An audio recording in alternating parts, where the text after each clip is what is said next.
চিকিৎসা যদি না হয় তাহলে ও মারা যেতে পারে। আর এটা হলো 1000টা প্রাণীর মধ্যে প্রথম যাকে আমরা এই ভিডিওতে বাঁচাতে চলেছি। দেখা যাক কিভাবে। আমরা হেলিকপ্টার থেকে স্নাইপার দিয়ে জিরাফদের ভ্যাকসিনেট করব। আমরা সব জিরাফদের ভ্যাকসিনেট করে তবেই এখান থেকে যাব। আমরা সিংহদের উদ্ধার করব একটা জু থেকে যেটা প্রায় ধ্বংস হয়ে গেছে। একে অপরের সাথে যুদ্ধ করে মারা যাবার আগেই রাইনোদের আলাদা করব, যেটা এই রাইনোর আয়ু অনেক বছর বাড়িয়ে দেবে। এবং এরকমই আরো অনেক অবিশ্বাস্য রেস্কিউ, যার শুরু হচ্ছে একটা সার্জারি দিয়ে যাই সিংহটার জীবন বাঁচাবে। এ হলো ডক্টর অ্যালেক্স। আমরা এখন কি করতে চলেছি? এই সিংহের টুথ ইনফেকশন আছে, যেটা ওর জন্য খুব ক্ষতিকারক। তাই জন্য ওর টুথ ক্যানেল করতে হবে ওর প্রাণ বাঁচানোর জন্য। এই সার্জারিতে দাঁতের ইনফেকশন সারিয়ে ওর জীবন বাঁচানোর চেষ্টা করা হবে। ওর ঠোঁটটা একটু ধরবে তুমি এইভাবে। ও মাই গড, দেখো ওর দাঁতের তো খুবই খারাপ অবস্থা। আর যদি এই ইনফেকশনের চিকিৎসা না করা হয় তাহলে আস্তে আস্তে এই ইনফেকশন ওর হার্টের ক্ষতি করে একদম দেবে। ঠিক। আচ্ছা, ও যদি জেগে যায় তাহলে কি হবে? ও আমার আঙুল কামড়ে দিতে পারে। ও, আর আমার আঙুলটাও। হ্যাঁ, হয়ে গেছে, ও একদম ঠিক আছে। চলো ওকে মুক্ত করো। এখন সিংহটা সুস্থ আর স্বাভাবিক। এখন এরকম 999টা প্রাণীর জীবন বাঁচানো বাকি। আমাদের পরের মিশন হলো কিছু রাইনোর জীবন বাঁচানো। এই বিশাল জায়গায় আমরা ওদেরকে খুঁজে বার করে ট্র্যাঙ্কুলাইজ করব আর ওদের স্থানান্তর করব। আমরা এখন রাইনোদের খুঁজে বেড়াচ্ছি। ওদিকে চ্যান্ডলার রয়েছে আকাশে। আমি হেলিকপ্টারে করে চারিদিকে ঘুরে বেড়াচ্ছি। যদি কোনো রাইনো দেখতে পাই তাহলে আমরা তাকে রেস্কিউ করব। এখানে শক্তিশালী রাইনোরা দুর্বল রাইনোদের তাড়িয়ে দেয়, কিন্তু যেহেতু এই এলাকার চারপাশটা বেড়া দিয়ে ঘেরা আছে তাই দুর্বল রাইনোরা এখান থেকে কোথাও যেতে পারে না, আর তার ফলে ওদেরকে মেরে ফেলা হয়। একদমই তাই। তাই প্রথমে আমরা ওদেরকে ঘুম পাড়াবো আর তারপর ওদেরকে এমন একটা জায়গায় নিয়ে যাব যেটা ওদের নিজস্ব জায়গা হবে, যেখানে ওরা বেঁচে থাকার জন্য পর্যাপ্ত খাবার আর জল পাবে। তার ফলে ওরা শক্তিশালী হবে। চলো আমরা কি ওখানে রেস্কিউ করি? ঠিক আছে, ও রাইনো দেখতে পেয়েছে। চলো চলো চলো। তো আমার কাছে ট্র্যাঙ্কুলাইজার গান আছে। আমি এটা মেরে ওকে ঘুম পাড়িয়ে দেবো, যাতে আমরা ওকে সুরক্ষিতভাবে ধরতে পারি।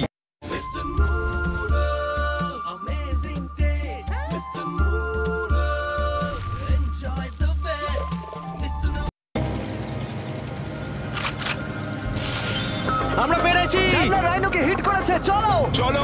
একটা রাইনো ঘুমিয়ে পড়েছে, পরেরটা দেখি। Chandler, good shot. প্রথমেই আমরা ওর অ্যান্টি পোচিং কলারটা খুলে নেব, আর সেটা এইভাবে হবে। এই কলারটা রাইনোর স্পিড ট্র্যাক করে, আর এর ফলে ও স্থানীয় জায়গাতেই থেকে যায়। যদি হঠাৎ রাইনো খোলামেলা জায়গায় দৌড়তে শুরু করে যখন চারপাশে কোনো প্রাণী নেই, তখন আমরা জানি শিকারীরা ওকে মারার চেষ্টা করতে পারে। আমরা চেষ্টা করব যাতে এই রাইনোদের আয়ু অনেকটাই বেড়ে যায়, কারণ ওদের সংখ্যা খুব একটা বেশি নয় পৃথিবীতে। হ্যাঁ, তোমাকে অনেক ধন্যবাদ, এটাই আমার বলার ছিল। তাহলে এটা হলো একটা মাইক্রোচিপ, যেটা আমরা ওর শিংয়ের ভেতরে ঢুকিয়ে দেব। তারপর সেটা আঠা দিয়ে আটকে দেব। এবার যদি কোনো শিকারী ওকে বেআইনি ভাবে মারার চেষ্টা করে তাহলে কালোবাজারে ওর শিং বিক্রি করার সময় আমরা ট্রেস করে ওদেরকে ধরতেও পারবো। এবার এই রাইনোকে এমন একটা জায়গায় নিয়ে যাওয়া যাক যেখানে বড় রাইনো একে মারতে পারবে না। আমি জানি এটা দেখে বড় অদ্ভুত লাগছে, কিন্তু এটা এই রাইনোর আয়ু অনেকটাই বাড়িয়ে দেবে। চলো ওকে ভেতরে ঢোকাও। এটা তোমার ভালোর জন্যই। ভিতরে ঢোকো। আমরা এমন একটা সুরক্ষিত জায়গায় এখন রয়েছি যেখানে এই রাইনোকে কেউ তাড়াবে না আর মেরেও দেবে না। ঠিক আছে, আমরা এখন থেকে ওকে হিপো বলে ডাকবো। হিপো? ও তো রাইনো। হ্যাঁ, কিন্তু ওর নাম হিপো। ওকে আমি ডাকবো হিপো দ্য রাইনো। ঠিক আছে। ঠিক আছে, হিপো দ্য রাইনো, তোমার জীবন ভালো কাটুক। আমাদের এখনো অনেক প্রাণীদের জীবন বাঁচাতে হবে। আর অন্যদিকে আমার বন্ধুরা যখন দুটো ছোট রাইনোর জীবন বাঁচালো, তখন এদিকে আমরা নজর দিলাম একটু লম্বা প্রাণীর দিকে, জিরাফস। নাও ভ্যাকসিন। আমরা ওদেরকে ভ্যাকসিন শুট করলাম। দারুণ। রাইনোদের ট্র্যাঙ্কুলাইজ একটু আলাদা ছিল, কারণ এই হাই পাওয়ার্ড এয়ার রাইফেলগুলো এই জিরাফের শরীরে একটা বড় সিরিঞ্জ ঢুকিয়ে দেয়, যেটাতে রয়েছে জীবন বাঁচানোর ওষুধ। তোমাদের ভ্যাকসিন এনজয় করো, দিন তোমাদের ভালো কাটুক। ওরা পালাচ্ছে কেন? আমরা তো ওদের জীবন বাঁচাচ্ছি। এই গোটা ভিডিওতে আমরা 1000-এরও বেশি প্রাণীদের জীবন বাঁচাবো, কিন্তু আমার মনে হয় জিরাফদের এটা কেউ বলেনি, কারণ ওরা এটাকে আরো কঠিন করে তুলছিল। জিরাফ, আমি তোমাকে ভ্যাকসিনেট করার চেষ্টা করছি। এটা তোমার জন্য ভালো, সত্যি বলছি জিরাফ। ভ্যাকসিনটা নিয়ে নাও। আরে ও তো অনেকটা দূরে চলে গেল। মনে হচ্ছে আমাদের ট্যাকটিক্স এবার বদলাতে হবে। যেহেতু এই অঞ্চলটা আয়তনে বিশাল, তাই এটাই হলো সবচেয়ে সহজ পথ যাতে ওরা ভ্যাকসিনেট হয়। যদি ওখানে জিরাফদের কোনো কঠিন অসুখ হয় তাহলে কি ওরা মারা যেতে পারে? হ্যাঁ, 100% ওরা মরে যাবে। তাই নাকি? ও মাই গড। চলো আরো জিরাফের প্রাণ বাঁচানো যাক। ওই দেখো, ওখানে আরেকটা রয়েছে। আর সব জিরাফদের ভ্যাকসিনেট না করে আমরা এখান থেকে যাব না। যদিও এখানে বাতাস অনেকটা বড় প্রতিবন্ধকতা।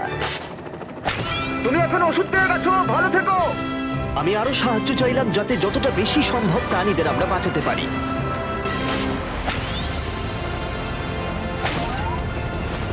আমি 5টা জিরাফ দেখতে পাচ্ছি, ওদের ভ্যাকসিন হয়নি। আর 4টে জিরাফের ভ্যাকসিন বাকি। 3টে জিরাফের বাকি। শেষের জন একদম সামনে আছে।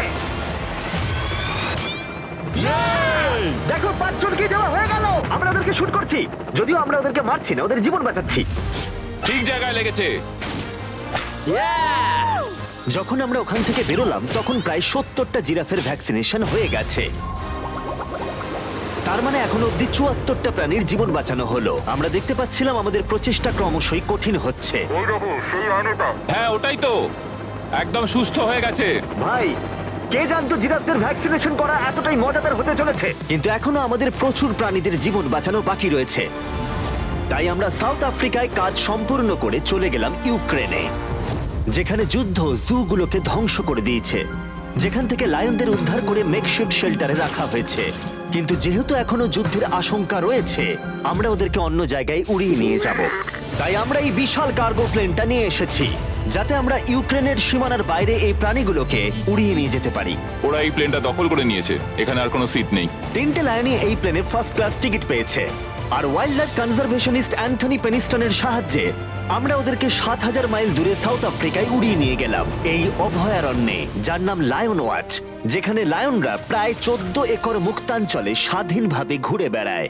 ওইখানে একটা বিশাল বড় বাঘ রয়েছে। আর ম্যাচ, ওটা একটা সিংহ। ও আচ্ছা। গেটটা বন্ধ করো। অ্যান্থনি প্রথম লায়নকে মুক্ত করবার পরে বাকি দুটো লায়নকে মুক্ত করতে হবে ম্যাচকে। কি? আমাকেও এটা করতে হবে? হ্যাঁ, তুমি রেডি? আমি রেডি। চলো করা যাক। চলো। ও মুক্ত। এই লায়নরা এখন যুদ্ধের বিপদ থেকে সম্পূর্ণ মুক্ত, আর ওরা স্বাধীনভাবে এখন আফ্রিকার জঙ্গলে ঘুরে বেড়াতে পারবে। এর পাশাপাশি সমস্ত প্রাণীদের জীবন বাঁচানোটাই গুরুত্বপূর্ণ। এই ভিডিওটা সম্পূর্ণ হবে না যদি না আমরা 100টা কুকুরের জীবন বাঁচাতে পারি। বেশিরভাগ ডগ শেল্টারগুলোই প্রায় ভর্তি, আর যদি এখানে ওরা দীর্ঘ সময় ধরে নিজস্ব বাড়ি না পায়, তাহলে ওরা জায়গার অভাবে একে অপরকে মেরে ফেলতেও পারে। প্রতি 5 মিনিট অন্তর একটা করে কুকুর এই অ্যানিমাল শেল্টারগুলোর মধ্যে মারা যায়। তাই এখনই আমরা 100টা কুকুরের অ্যাডাপ্টেশনের ব্যবস্থা করব। কেমন আছো বলো? হ্যাঁ, ভালো আছি। ও হেই, তোমাকে আমার পছন্দ হয়েছে। তাহলে তুমি কুকুর নেবে? কি ধরনের কুকুর তোমরা খুঁজছো? আমরা একটা ছোট্ট বাচ্চা খুঁজছি। ও, একটা ছোট্ট কুকুর। দেখো, ও তোমার কাছে আসতে চাইছে। পছন্দ হয়েছে? পাপ্পিকে হাই করো। তাহলে একে তোমরা অ্যাডাপ্ট করছো? হ্যাঁ। তুমি এই কুকুরটার সাথে রোজ খেলবে তো? হ্যাঁ। আর ওকে খুব ভালোবাসবে? কথা দাও। ঠিক আছে, একটা হলো, আরো 99টা বাকি রয়েছে। আসলে তোমরা হয়তো জানো না, কিন্তু একটা কুকুরের স্বাস্থ্যের যত্ন নেওয়াতে অনেকটাই টাকার প্রয়োজন পড়ে, আর দুর্ভাগ্যবশত কিছু মানুষ সেটা অ্যাফোর্ড করতে পারে না। ওকে ভালো লেগেছে। হাই। আর সেই জন্যই আমি একটা গুড নিউজ ওদেরকে শোনাতে চাই। এখানকার প্রত্যেকটা কুকুরের মতোই এর মেডিকেলের খরচ আর এর অ্যাডপশনের ফি তোমাদের দিতে হবে না। ও ওয়াও। হ্যাঁ, তোমরা একে সম্পূর্ণ বিনামূল্যে বাড়ি নিয়ে যেতে পারো। ও মাই গড। Thank you. কোনো থ্যাংক ব্যাপার ইউ। নয়। এটা দেখতে সত্যি খুব দারুণ লাগে যে অনেক কুকুর তাদের নিজেদের বাড়ি খুঁজে পাচ্ছে। তুমি এদেরকে কি করে না বলবে বলো তো? খুব কিউট। কতদিন ধরে কুকুর খুঁজছো? 3 থেকে 4 মাস হলো। ও একদম ঠিক আছে। ও সত্যি খুব সুন্দর। তোমরা একে বাড়িতে নিয়ে যাবে? হ্যাঁ। আমি এটাই শুনতে চাইছিলাম। ব্রিয়ানাকে অ্যাডপ্ট করা হয়েছে। তোমরা দুজন ওর খেয়াল রাখবে তো? হ্যাঁ। আরো অনেক কুকুর নিজের বাড়ি খুঁজে পাচ্ছিল, কিন্তু বাচ্চা কুকুরদেরই বেশিরভাগ মানুষ অ্যাডপ্ট করছিল। তার ফলে বয়স্ক কুকুররা অবহেলিতই থাকছিল। যেমন ব্লু, এই কুকুরটার বয়স 10 বছর। এখনো সে একজন ভালো মালিকের অপেক্ষায় রয়েছে। আমরা একটু বয়স্ক কোনো কুকুর খুঁজছি, কি কারণ cute! আমরা খুব এনার্জেটিক কাউকে চাইছি না। তোমরা ব্লুকে দেখতে পারো। কেমন লাগছে? হাই। আমার ওকে খুব পছন্দ হয়েছে। ও কিভাবে তাকাচ্ছে দেখো। ও তো কিউট।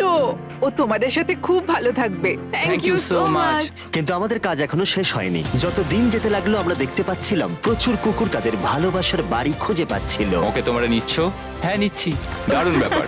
আর খুব তাড়াতাড়ি আমরা 100 জন কুকুরের জীবন সুরক্ষিত করলাম। প্রত্যেকটা পরিবার প্রতিশ্রুতি দিয়েছে যে ওদেরকে একটা সুন্দর জীবন উপহার দেবে। এরপরে আমরা এক্সোটিক মিনিয়েচার হর্সদের জীবন সুরক্ষিত করলাম, কারণ এই সমস্ত ছোট ঘোড়াদের নিলামে বিক্রি করা হয় এদের মাংস খাবার জন্য। আর আমি দুঃখিত, কিন্তু এই সমস্ত মিষ্টি প্রাণীদের আর আমি এভাবে মরতে দেব না, তাই আমি এদেরকে কিনে নিয়েছি। আর আমরা এই প্রত্যেকটা ঘোড়াকে ওদের বাড়ি খুঁজে দেব। ও এক্সকিউজ মি, সব ঘোড়াগুলো এখানে রয়েছে। ও, তোমার ও, ভালো একে লাগছে? ভালো লেগেছে।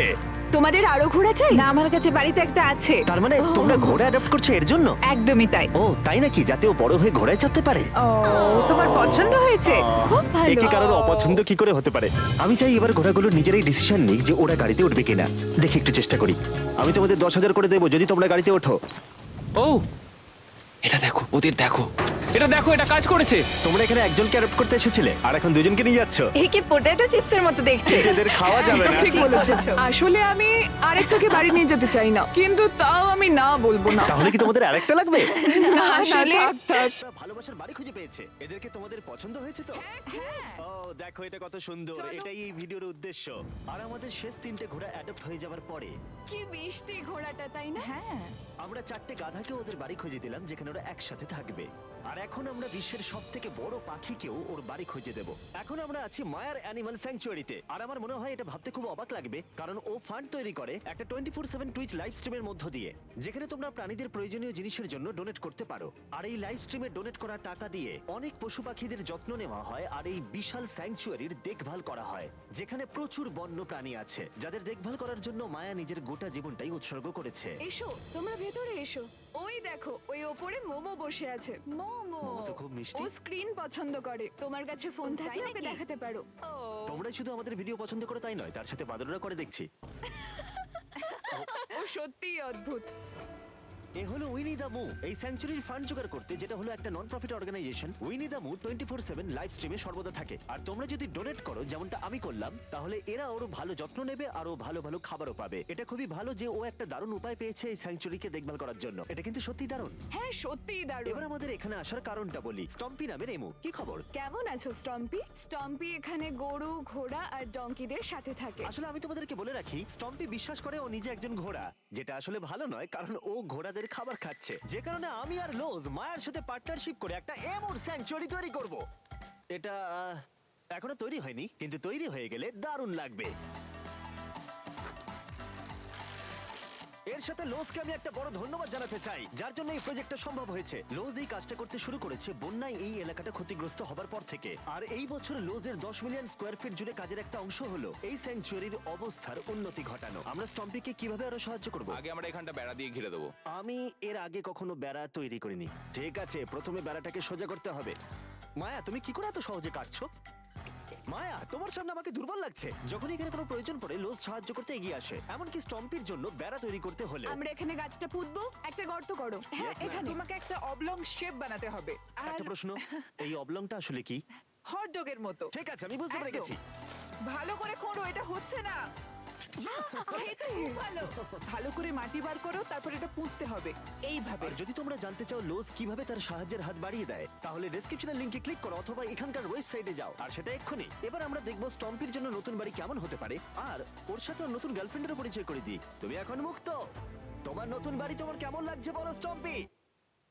আমি শুনেছি তোমার গাছ ভালো লাগে, তাই আমরা বেড়ার চারপাশে প্রচুর গাছ রেখেছি। হাই, তোমার কেমন লাগছে? ও ঠিক আছে, তার মানে ভালো লেগেছে। আমরা তোমার জন্য এমন একটা বাড়ি তৈরি করেছি যেখানে ঘোড়ার বিপদ শুধু নেই তাই নয়, তোমার জন্য একজন বন্ধু আছে। এই জায়গায় অনায়াসে থাকতে পারবে দুটো এমো। ওর নাম দিতে পারি? হ্যাঁ। তুমি না এভাবে না, বললে ঠিক কেন? আছে, তুমি নাম দিতেই পারো। আমরা এই এমোর নাম দিতে পারি নোলানের মা। হ্যাঁ, সত্যি হ্যাঁ ঠিক আছে, ওকে বার করো। এই নামটা ওর ভালো লাগবে। এর মানেটা কি? হ্যাঁ, এটা মানে হলো নোলানের মা। হাই। হাই নোলানের মা। ঠিক আছে, ও এখন মুক্ত। Yay!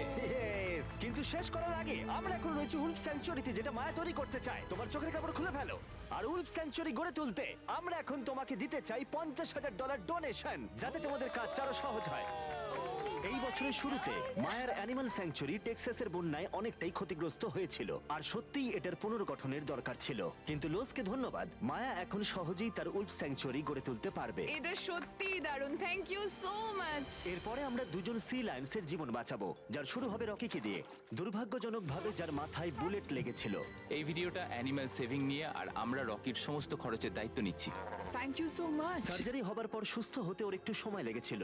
এদিকে গার্ট্রিউড, ও হ্যালো, আমাদের অন্য সি লায়ন, যে মুক্ত হবার অপেক্ষায় ছিল, যে এর আগে একটা নেটে আটকে পড়ে ভয়ঙ্করভাবে আহত হয়েছিল এবং মরতে বসেছিল। চলো গাট্রিউডকে মুক্ত করি। রেডি? রেডি, ঠিক আছে। 3, 2, 1, গো!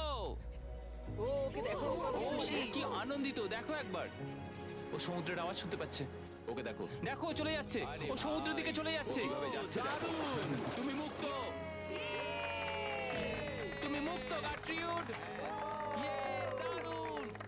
এখনো পর্যন্ত 800 প্রাণীদের জীবন বাঁচানো বাকি, তাই এবার আমাদের দ্রুত কাজ করতে হবে। এবার আমরা অ্যামাজন রেন ফরেস্টে কাজ করলাম, যেখানে আমরা মিঙ্গালজ অ্যান্ড স্যাংচুয়ারিতে 200 জনেরও বেশি প্রাণীকে আমরা বন্য জীবন ফিরিয়ে দিলাম। এখন আমাদের কাছে আছে একটা অ্যান্টিটার।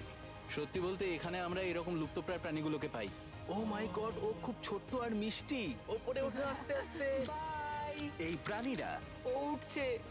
হয়তো বেঁচেই থাকতো না যদি না আমাদের কাছে মিঙ্গার মতো পুনর্বাসনের জন্য স্যাংচুয়ারি থাকতো। তাহলে আমরা এখন এই টর্টয়েসটাকে ওর আসল জায়গায় ফিরিয়ে দিতে এসেছি।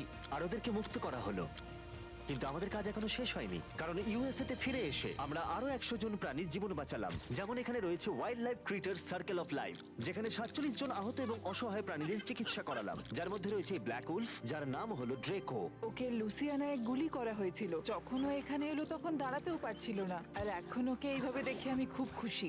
20 জন শিয়ালকে হত্যা করা হতো আর তাদের পশম দিয়ে কোট বানানো হতো, কিন্তু তার পরিবর্তে আমরা ওদের প্রত্যেককে একটা নতুন জীবন উপহার দিলাম। তুমি এখানে খেলনা পাবে, খাবার পাবে এবং চাইলে ঘুরেও দেখতে পারো। এখানে রয়েছে এই বিশাল বার্ড স্যাংচুয়ারি। এখানে আমরা বাঁচালাম 70 জন দেশীয় পাখিকে, যেমন এই স্ক্রিচ আউল, যাকে একটা গাড়ি ধাক্কা মেরেছিল, যার আহত চোখের এখন চিকিৎসা হচ্ছে। আমরা চেষ্টা করেছি যে ও যেন একটা চোখে খুব ভালোভাবে দেখতে পায়। আর সৌভাগ্যবশত প্যাঁচারা শুধুমাত্র হ্যাঁ, একটা একদম। চোখ দিয়েও সার্ভাইভ করতে পারে। আমরা 42 জন আহত এবং অবহেলিত হোয়াইট টেল ডিয়ারেরও চিকিৎসা করালাম, চলো হরিণ। যার মধ্যে এই ডিয়ার সুস্থ হয়ে উঠে আবার হাঁটতে ও খাবার খেতে শুরু করলো। জর্জিয়াতে আমরা 85 জন প্রাণীর জীবন বাঁচালাম। এই মিসিসিপি কাইট পুনরায় উঠতে সক্ষম হলো। আর নিউ ইয়র্কের টার্টল রেস্কিউ করে আমরা আলাদা আলাদা 48 জন টার্টলকে বাঁচালাম, যার মধ্যে একে আমরা সুস্থ করে আগের স্বাভাবিক জীবনে ফিরিয়ে দিলাম, যেটা হলো skate park. Wild life critter circle of লাইফে এই ক্যাঙ্গারু, যার নাম হলো বৌডি, সে তার মাকে হারিয়েছে, তাই তার কিছু জিনিস প্রয়োজন ছিল যা তার মায়ের অভাব মেটাতে পারে। এই বোতলটা এমন ভাবে বানানো হয়েছে যাতে ও মায়ের স্পর্শ অনুভব করতে পারে। আমরা পাউচগুলো এমন ভাবে বানাই যাতে ওরা সুরক্ষিত অনুভব করে, আর এইভাবেই দেখাশোনা করা হয়। এর পাশাপাশি ওয়ার্ডল অন ইনে একটা ডাক, যার নাম মার্জারি, সে তার ঠোঁট হারিয়েছিল একটা টার্টেলের আঘাতে। আর আমরা ওকে ডক্টর চেস্টারের কাছে নিয়ে গেলাম। সে চিকিৎসা না করলে ও কখনোই সুস্থ হতে পারতো না। এছাড়া আমরা অন্য 46 জন পাখিকেও সাহায্য করলাম। এই সমস্ত স্পেশালাইজড মেডিকেল ট্রিটমেন্টস আর রিহ্যাবিলিটেশন টেকনিকের জন্য ওকে দেখো। অনেক টাকার প্রয়োজন ছিল, তাই আমরা গোটা দেশ জুড়ে 4টে আলাদা অর্গানাইজেশনকে সাহায্য করলাম, যাদের সর্বমোট 212 জন প্রাণীর সাহায্যের জন্য অর্থের প্রয়োজন ছিল। এই সমস্ত অসাধারণ প্রাণীদের দিকে ফিরে তাকালে আমরা তোমাদের ধন্যবাদ জানাতে চাই, তোমাকে ভিউয়ারদের, আমাদের এরকম একটা সুযোগ করে দেবার জন্য। আমরা 1000 জন প্রাণী